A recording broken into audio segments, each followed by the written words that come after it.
ఈ జనరేషన్ కనుక 50-60 ఏళ్ళు ఉన్న వాళ్ళు చచ్చిపోయారు అనుకో, ఈ అంతమ్మ గూడెం అనేదే ఉండదు. ఇక ఎంత దారుణం ఒక్కసారి ఆలోచించాలి. ఒక్కసారి పొలిటికల్ లీడర్లు ఒక్కసారి ఆలోచించాలి. ఒక గంట కుమ్మం అనిల్ కుమార్ రెడ్డి ఒక గంట సేపు ఉండగలుగుతావా? చామల కిరణ్ కుమార్ రెడ్డి ఒక్క గంట సేపు ఉండగలుగుతావా? అట్లీస్ట్ ఏ పొల్యూట్ అయ్యి వాటర్ అయితే బోర్ ద్వారా వస్తా ఉందో ఆ ఫిల్టర్ అయిన వాటర్ మీద ఒక్క నిమిషం అని తాగలుగుతారా? మరి కుమ్మం అనిల్ కుమార్ రెడ్డి కూతురు ఎలక్షన్ అప్పుడు ఈ ప్రాంతానికి వచ్చి మా నాన్న కోటేయండి అని చెప్పి కుమ్మం అనిల్ కుమార్ రెడ్డి భార్య తిరుగుతుంది, కుమ్మం అనిల్ కుమార్ రెడ్డి కూతురు తిరుగుతుంది. మరి ఎందుకు ఇప్పుడు వచ్చి ఎందుకు మీకు ఏమి ఇబ్బంది అవుతుందో ఎందుకు అడుగుతలేరు? అడగరు. ఎందుకంటే పబ్లిక్ ఎలక్షన్స్ రాగానే కోటర్ సీసా బిర్యానీ ప్యాకెట్లు పైసలు ఇస్తే మనకే ఓటేస్తారు కదా. ఒక పైసా అహంకారం తప్పించి అంతమించి మీకేమీ లేదు. నేను మళ్ళీ చెప్తా ఉన్నా, పొరపాటున కూడా మీకోసం ఎవడు ఓటేయలేదు.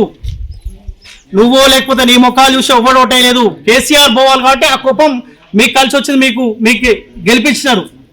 ఆయన ఏలేకపోయింది కదా, అట్లీస్ట్ వీడన్నా వేసాడే మనతోటి మీకు అవకాశం ఇస్తే ఈ 2 ఏళ్ల కాలంలో ఏం మార్చగలిగిరి ఈ భువనగిరి ప్రాంతాన్ని?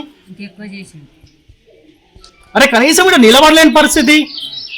అరే అట్లీస్ట్ ఆ కెమికల్ కంపెనీలు ఏవైతే నడుస్తా ఉన్నాయో అట్లీస్ట్ వాడైనా ఈ హెల్త్ క్యాంపులు ఏమన్నా పెట్టి వీళ్ళకు ఎటువంటి రోగాలు వస్తా ఉన్నాయి మెడిసిన్స్ ఇద్దామన్న ఆలోచన ఒక్క కంపెనీ కన్నా ఉందా? వానికి ఏముంటుందంటే అరే పొలిటికల్ లీడర్కి మనం పైసలు ఇస్తా ఉన్నాం కదా, ఎలక్షన్ వచ్చినప్పల్లా ఫండింగ్ చేస్తా ఉన్నాం, మనకేం కాస్తే ప్రజలు సస్తర్లే అని. వీళ్ళ ఆలోచన కూడా అదే. వీళ్ళందరూ వస్తే ఇంకా 10 కంపెనీలు తీసుకొచ్చి ఊర్లో పెడతారు. ఆ పొలిటికల్ లీడర్ హైదరాబాద్లో వాడు వండుకుంటాడు, వీళ్ళ దగ్గర నుంచి పైసలు తీసుకుంటారు, వాళ్ళు ప్రశాంతంగా ఉంటారు.